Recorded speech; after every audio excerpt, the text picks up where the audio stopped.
16 अक्टूबर को अमेज़न जैसी बड़ी कंपनी एक अनाउंसमेंट करती है कि वो न्यूक्लियर पावर में इन्वेस्टमेंट करने जा रही है।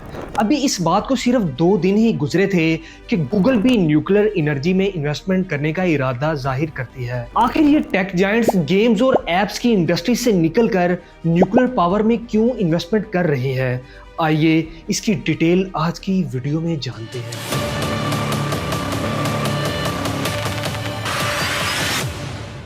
जब भी कहीं न्यूक्लियर पावर का वर्ड सुनने को मिलता है तो हमारे जहन में फौरी न्यूक्लियर बॉम्ब आ जाता है और इससे जुड़े कुछ माजी के तलख वाकयात भी। जैसा कि वर्ल्ड वार 2 के दौरान यूएसए ने जापान के 2 शहर हिरोशिमा और नागासाकी पे एटॉमिक बॉम्ब गिरा के उनके 2 लाख शहरियों की जानें ले ली थी। ये तो था जंग का मौका, मगर माजी में कुछ ऐसे न्यूक्लियर रिएक्टर इंसिडेंट्स भी हो चुके हैं जिसके बायस दुनिया को बहुत बड़ी डिस्ट्रक्शन का सामना करना पड़ा था। जैसा कि यूक्रेन में 1986 को होने वाला चेरनोबिल डिजास्टर और 2011 में जापान में होने वाला अर्थक्वेक की वजह से Fukushima Daiichi disaster. Nuclear power का जंग में इस्तेमाल हो या इसको प्रोग्रेस के लिए यूज किया गया हो, लेकिन जब भी इससे डिस्ट्रक्शन मिली है वो नाकाबिले यकीन रही है। और न्यूक्लियर फ्यूजन यानी वो प्रोसेस जिससे न्यूक्लियर एनर्जी बनती है, इसका आगाज तो 1938 से ही हो गया था, लेकिन आज तक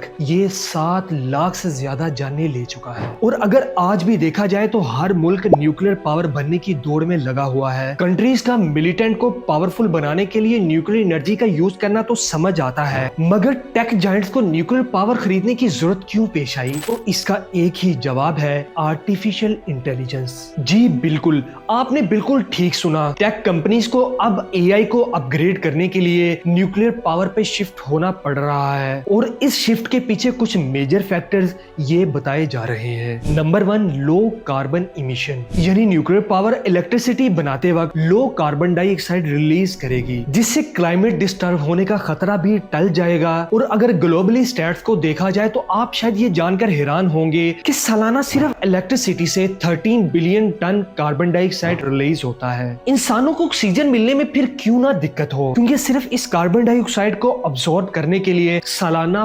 590 बिलियन ट्रीज को वर्किंग करना पड़ती है। और आपको ये स्टैट सुनकर मजीद क्लियर हो जाएगा कि सिर्फ यूके जैसे बड़े मुल्क के पास टोटल 3 बिलियन ट्रीज है। सेकंड फैक्टर है हाई एनर्जी डेंसिटी। मींस ये कि न्यूक्लियर की एक स्मॉल अमाउंट ऑफ एनर्जी बहुत ज्यादा इलेक्ट्रिसिटी पैदा कर सकती है। अगर इतनी इलेक्ट्रिसिटी को फ्यूल से पूरा किया जाए तो इस पे सैकड़ों टैंकर लग जाएंगे। चलें ये तो मान लिया, मगर यहाँ सवाल ये आता है कि एआई को अपग्रेड करने के लिए न्यूक्लियर पावर की जरूरत ही क्यों पेश आई? एक्चुअली जब से एआई की रेवोल्यूशनरी प्रोग्रेस हुई है, इसके लिए नॉर्मल इलेक्ट्रिसिटी बहुत ज्यादा यूज हो रही है। और अगर सिर्फ एक एआई टूल चैट जीपीटी की बात की जाए तो चैट जीपीटी को ट्रेन करने के लिए थाउजेंड्स ऑफ कंप्यूटर की जरूरत पड़ी थी। और आज जब ये मजीद अपग्रेड होने जा रहा है तो इसके लिए नॉर्मल इलेक्ट्रिसिटी काफी नहीं होगी। और जब यही एआई हमारी नॉर्मल लाइफ यानी एंटरटेनमेंट, फाइनेंस और हेल्थ केयर के अंदर पेनिट्रेट करेगा तो इसकी जरूरत को पूरा सिर्फ न्यूक्लियर पावर ही कर पाएगी। और इसीलिए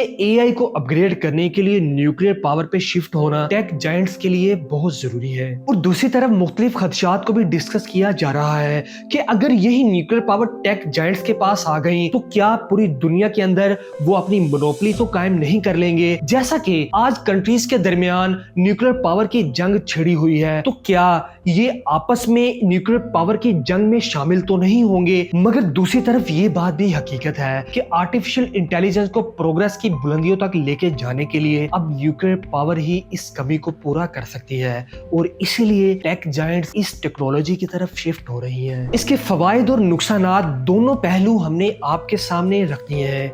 अब इसके बारे में आपकी क्या राय है, हमें कमेंट्स में जरूर बताइएगा। जल्द नेक्स्ट वीडियो में एआई के एक नए टॉपिक के साथ मिलते हैं।